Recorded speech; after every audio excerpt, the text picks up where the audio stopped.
But really, it's the mid-north coast today that is getting hit once again. And tomorrow we are expecting rainfall to re-intensify for this particular region.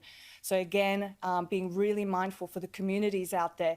You have already experienced some very dangerous conditions and they are going to be treacherous yet again. So keep a close eye on warnings and again, expecting those river rises and that flood risk to continue. Now, tomorrow, the other key area of concern will be the northern inland of the state. We are seeing a rain band that will move across the state from the west, bringing significant falls to the northern inland, including areas such as the northwest slopes and plains. Now, for those regions, we could see totals up to 4 times the March monthly average falling in just 2 days.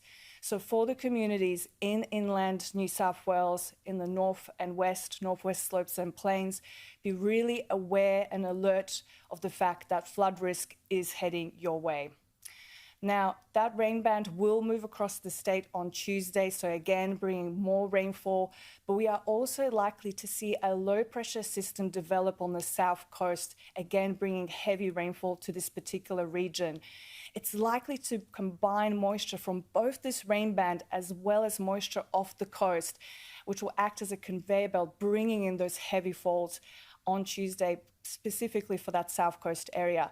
So again, just for the communities on the mid-north coast, for the northern inland regions, northwest slopes and plains, really being alert of the current flood risk, current warnings. But then again, for Tuesday, south coast, again, being aware of the fact that we are going to see some rainfall there. Now, as some good news, Wednesday is when we are expecting to have a real proper break in the weather. There'll still be a shower or two, bit of activity, but significantly lighter rainfall. So Wednesday will be our first day where we can see a bit of reprieve across the state. Now I'll hand over to my colleague Justin to talk us through the current flood situation.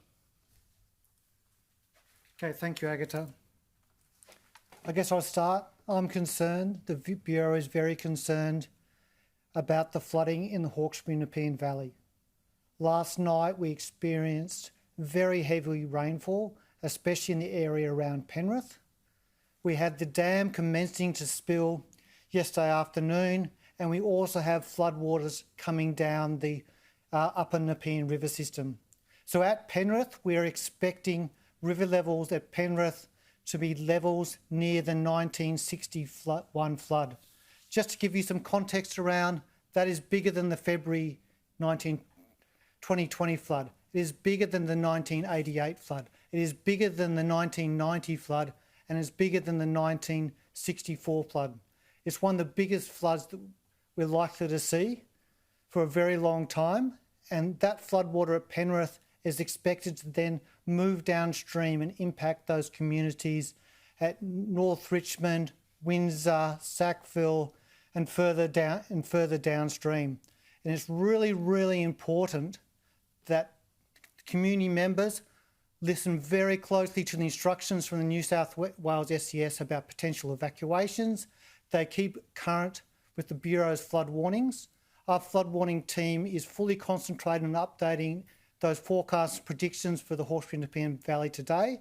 And we're providing updates every 3 hours or more frequently if the situation changes.